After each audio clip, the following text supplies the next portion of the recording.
Evening டைம்ல வெளில வந்து இப்படி போறதே நல்லா தான் இருக்குண்ணா. அங்க ரூம் டீ குடிச்சிங்களா?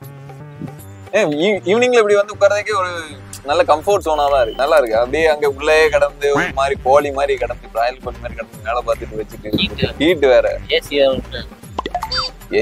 ஏசி இருந்தா கொஞ்சம் பெட்டரா இருக்கும். நல்ல வேலை ஆகுதுன்னா நல்லா பெட்டரா இருக்கும். ரிலாக்ஸேஷனா இருக்குல்ல போய் அதுக்காக உனக்கு தோணுனது நீ சொல்லுது எனக்கு தோணுனா நான் உனக்கு அது கரெக்டானு படுத்து எனக்கு இது கரெக்ட். ஒர்க் ஃப்ரம் ஹோம் மாதிரி ஒர்க் ஃப்ரம் மாடி அந்த மாதிரி ஏதாவது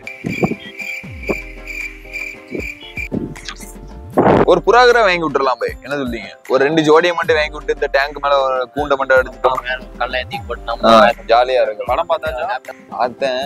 ஓகே தான். ஓகே தான். நல்லா இருக்கு. இன்னும் ஓகே அப்படிங்க. நல்லா இருக்குன்னு எப்படி சொல்ல முடியும்? எனக்கு சாட்டிஸ்ஃபேக்ஷன் தான். நல்லா தான் சொல்லணும். அது எப்படி உனக்கு சாட்டிஸ்ஃபேக்ஷன் அது எப்படியா? இல்ல புரியல.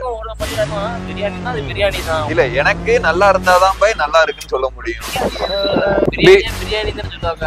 அப்ப நல்லா இருக்கு நல்லா இருக்குன்னு சொல்லணும். நல்லா ஐயோ நான் நல்லா இல்ல இந்த அளவுக்கு பேச வேணாம். படம் பாத்தீங்களா? இப்போ உங்களுக்கு ஒண்ணு பிடிச்சிருக்கு அப்படின்னா உங்களுக்கு பிடிச்சிருக்கா பிடிக்கலையா நீங்க பாத்தீங்களான்னு தான் கேட்டேன். பாத்தீங்களா? நேத்து சண்டே லட்டு இருக்கா? லட்டு நீ என்ன சொல்லுவ? நேத்து சண்டேன்னு சொல்லுவியா நீ? அவர்தான் புட்டு சொல்லுவாரு. அவட்ட கேட்டு பாரு.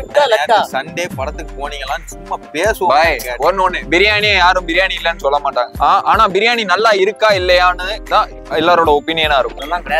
பிரியாணியா என்ன? அதுதான் ஒப்பீனியன். பிரியாணினாலே நல்லா இருக்கும்னு எப்படி சொல்ல முடியும்?